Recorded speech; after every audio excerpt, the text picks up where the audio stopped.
What if you've been cutting cake the wrong way this whole time? Instead of slicing from the edge, cut a long strip right through the middle. Then make a second cut beside it and lift its center piece out. Eat it! Then slide the two remaining halves together. This seals the soft interior, reducing air exposure so the cake stays moist. Next time you want another slice, just repeat the process by cutting another strip from the middle.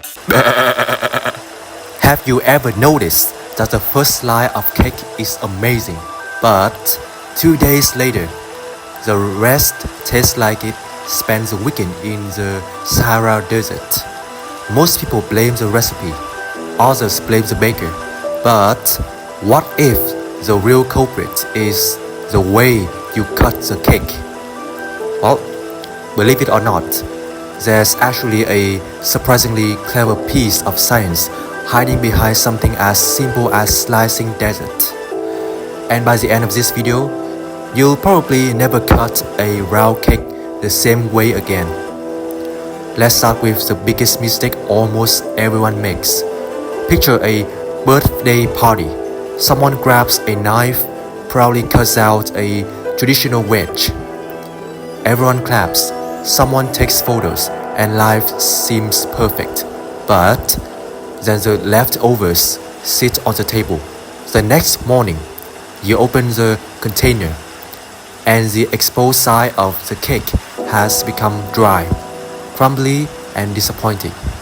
Suddenly, your fluffy sponge feels more like edible insulation. What happened?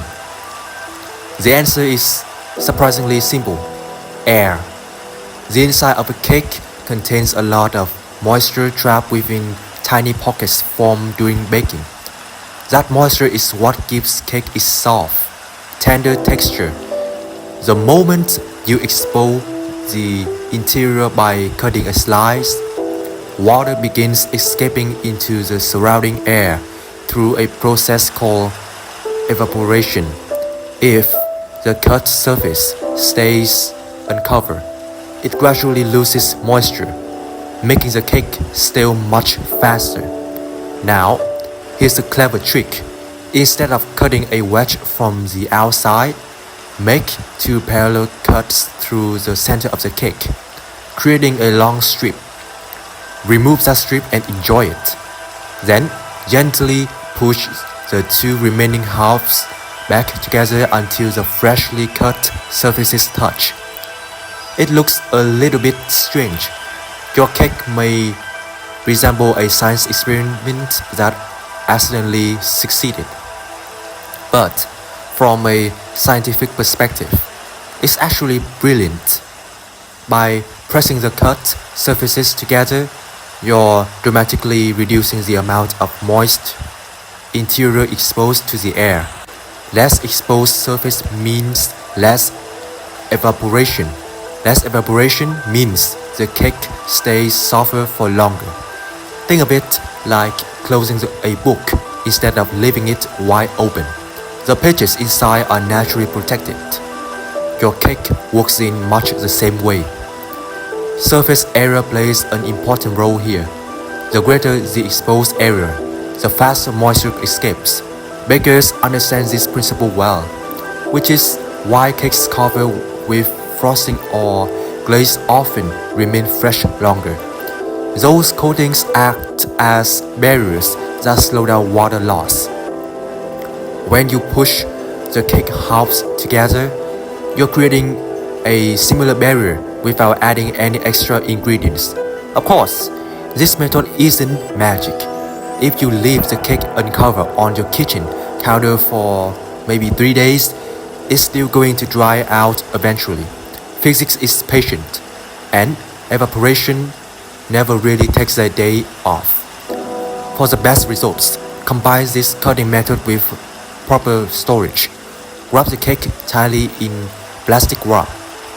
Place it in an airtight container, or cover it well before refrigerating if the filling requires it. Limiting airflow is the real goal. And here's another fun fact. Many people assume refrigeration automatically keeps cake fresh. In reality, An ordinary refrigerator can actually dry out unfrosted cakes because the circulating cold air removes moisture. That's why sealing the cake properly is just as important as where you store it. So, is a middle slice method perfect? Well, not always. If your cake is covered with elaborate decorations, multiple tiers, or delicate frosting designs, pushing the halves together may not be practical. Wedding cakes probably deserve a little more respect than being squeezed like a sandwich. But for everyday homemade cakes, birthday cakes, or simple sponge cakes, it's an incredibly effective trick that requires almost no extra effort. It's fascinating how such a tiny change can make such a noticeable difference. Instead of letting science stay inside laboratories, sometimes it shows up in the kitchen, quietly making your dessert last just a little longer. So, the next time someone reaches for the knife and starts cutting a giant wedge from the edge, you can smile, stop them for a second, and introduce them to the surprisingly scientific way of slicing cake. Because sometimes keeping cake fresh isn't about buying better ingredients, it's simply about making a smarter first cut. What about you? Have you ever tried this trick before? Share your thoughts in the comment. And see you in the next video.